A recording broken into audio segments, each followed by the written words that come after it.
Good morning, August 31st. Man, dog days of summer. Squim, we had like a week and got up to maybe 85, 87 degrees. It's raining today.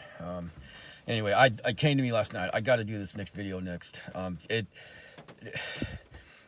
The 2000 and the 2016 elections. The 2000 elections, I'm conservative. Of course, I voted for Bush. And I I stayed up that whole night, man. I had to work the next day.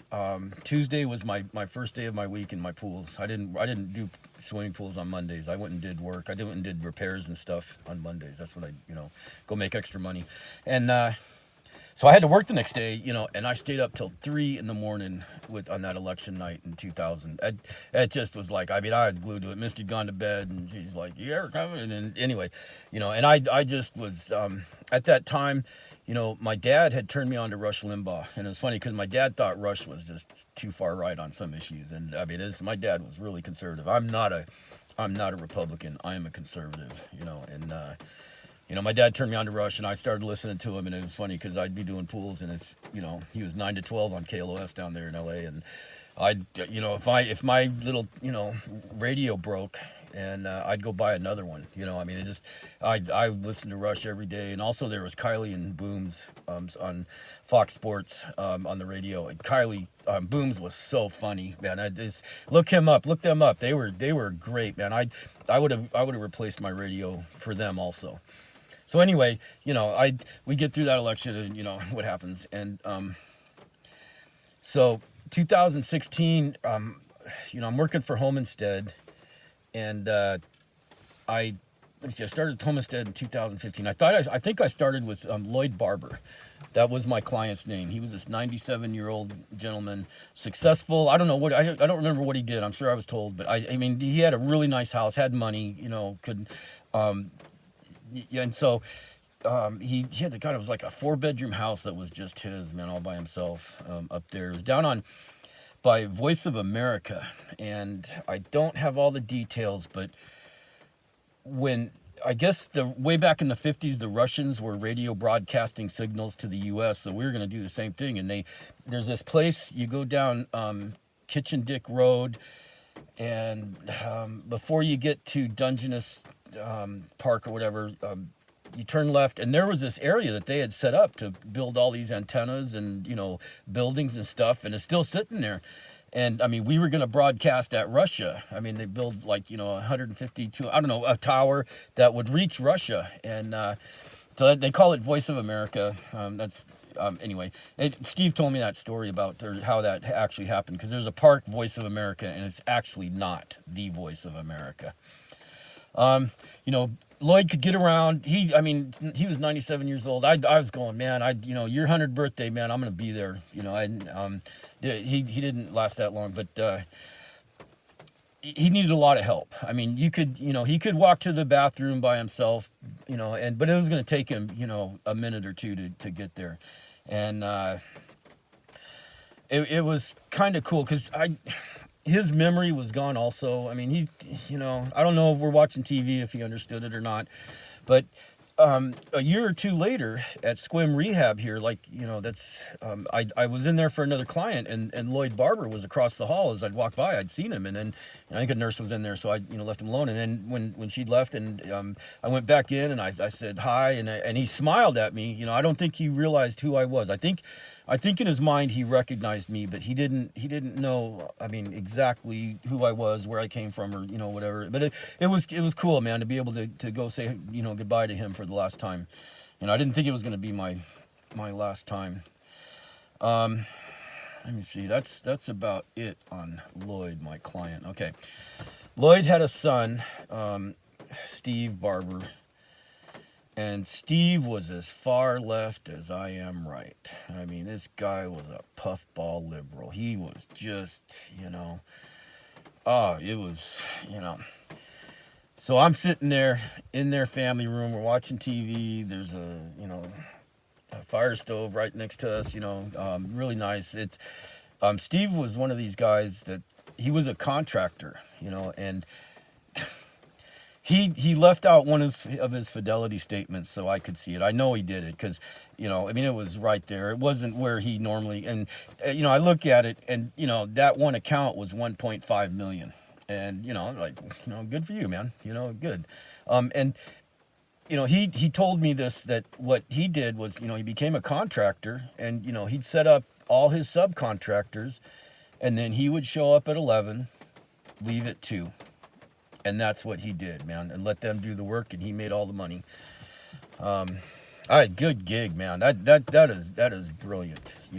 I mean, I'm like going, yeah, it's wish I'd have done something like that. But another quick story. One of my customers, my pool customers, back in in Palmdale, she lived in Country Club Estates, and her son was a contractor also, and what he did was he would take. He would bid a job, say, $10 million, and they would give him the money, and then he had it set up that all his subcontractors were paid on 90 days. God, I can't imagine working and then getting paid, 3 months later. But that's what he'd done, and he would sit on that money for all that time and earn that interest. And the guy was like, when he came over to her house one time, was telling me the story. He's like 32 years old, man. I'm going.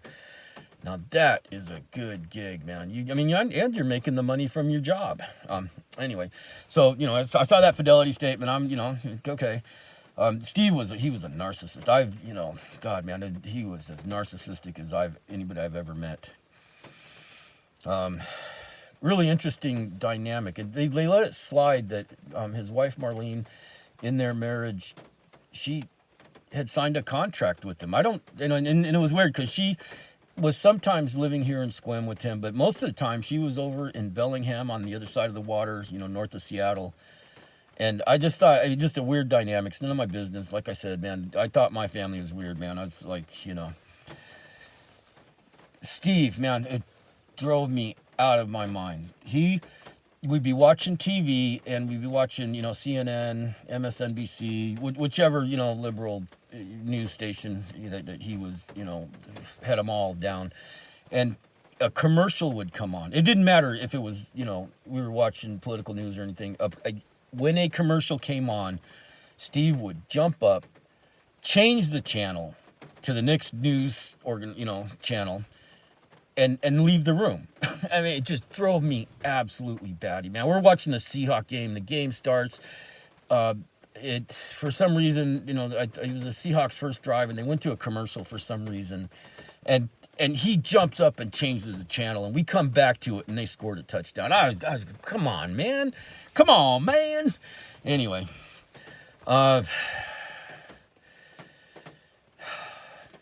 Steve was he did, it was weird because he'd come over, and he's there, but I'm taking care of his dad, just sitting with him is what I was doing, and Steve was he was a good contractor. He would build stuff. He built their patio. I'm sitting there. It was like halfway done when I got there, man. And he just went out there every day and did it. Didn't put it off. Didn't go on to something else. He finished it. He put on this great big huge sliding door on his garage. I don't know, the thing weighs 500 pounds. It was heavy, and everything he did, man, it was quality. It looked like somebody that knew what they were doing had come in.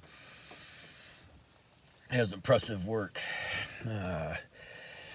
One time, I come into work. I go into work at Steve's at Lloyd's, and Steve's there, and Glenn, this other guy that worked for Home Instead, he took care of Lloyd also, and Steve didn't like him, so he didn't. Glenn didn't come by anymore. They got somebody else. And I go in there, and Steve says, yeah, man, I ran into Glenn, and he said hi to me, and I told him to go F himself, and I did kiss my, and it was like, I'm sitting here looking at him going, just common courtesy, man, just going out in public, just, come on. I reported it to my Home Instead, and they obviously couldn't do anything about it. We'd be watching TV, and they were talking about Hillary and Benghazi. They talk about Benghazi, man. And he, at the top of his lungs, he would scream at the TV, that's an effing lie. He talked back at the TV. It was, God, man, I've never seen anybody like that. they watched. They were Mariner fans. Lloyd and Lloyd liked watching the Mariners, and Steve was Marlene were Mariners fans. It's funny because I never. I mean, I'm a diehard Seahawk fan, but I never. The Mariners, Dodgers, man, all the way. And that's going to come up later. Okay. So I sat through that whole election cycle that, into summer and into the fall and, up to election day and kept my mouth shut. I'm sitting there listening to this, watching these people, man, just, through the election cycle. And along with everybody else in America, I thought Hillary was the presumptive, winner. I thought she was going to be our next president. My heart's thinking, I'm going, God, can you imagine having that crook in the office? Anyway. Interesting. My uncle Thornton, my aunt Marty said that way back when what was that money company that she made $100,000 off for $1,000 or whatever. They wrote a book about it. And it's sitting. It never got published or anything. I would like to read it. I mean, that would just be really interesting. Steve. It was like The Exorcist on election night. His head was spinning around. He just was, she never got close. He was just beside. I mean, it was funny watching him. It really was, man. He's saying things, and I'm going, I'm thinking, I would never say this. I'm going, do you really believe that? I mean, you're a grown man, and you believe that? So I sat there for 4 or 5 months, didn't say a word, kept my mouth shut. I never ever told them anything about my political views ever. I mean, they didn't know. I mean, they obviously figured it out that I wasn't with them, but they never knew.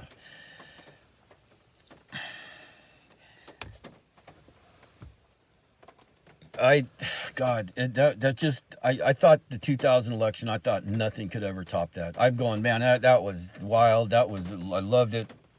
Heyday, listening to Rush and Sean Hannity and God, man, she never got close. That blew me away, man. I'm thinking, man, she's our next president. I mean, everybody's saying it. Everybody's thinking it. Everybody's, and the one thing that I mean, Trump, God, man, just the abuse he's taken, and he's running again.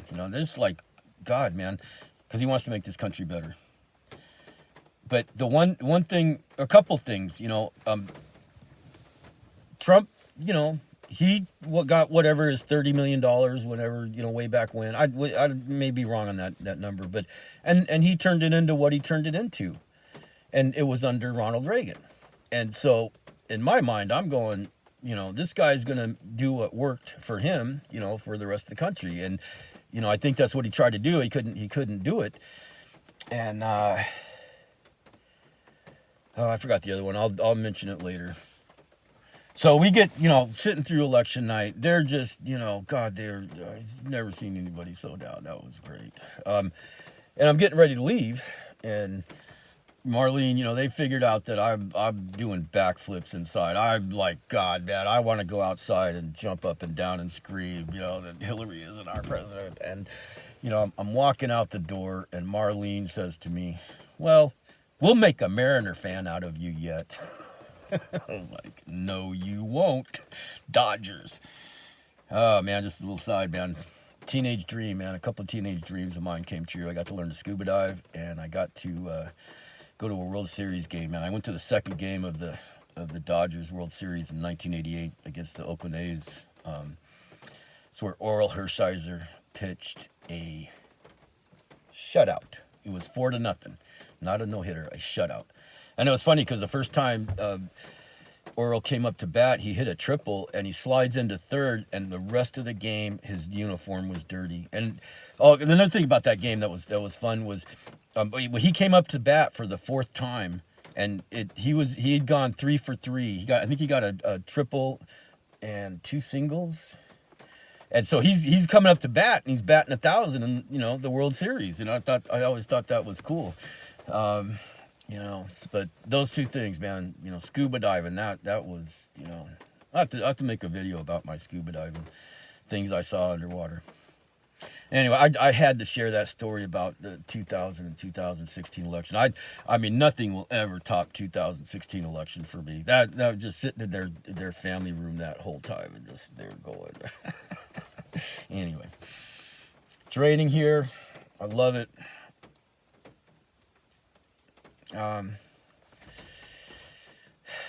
You all have a blessed day and many blessings.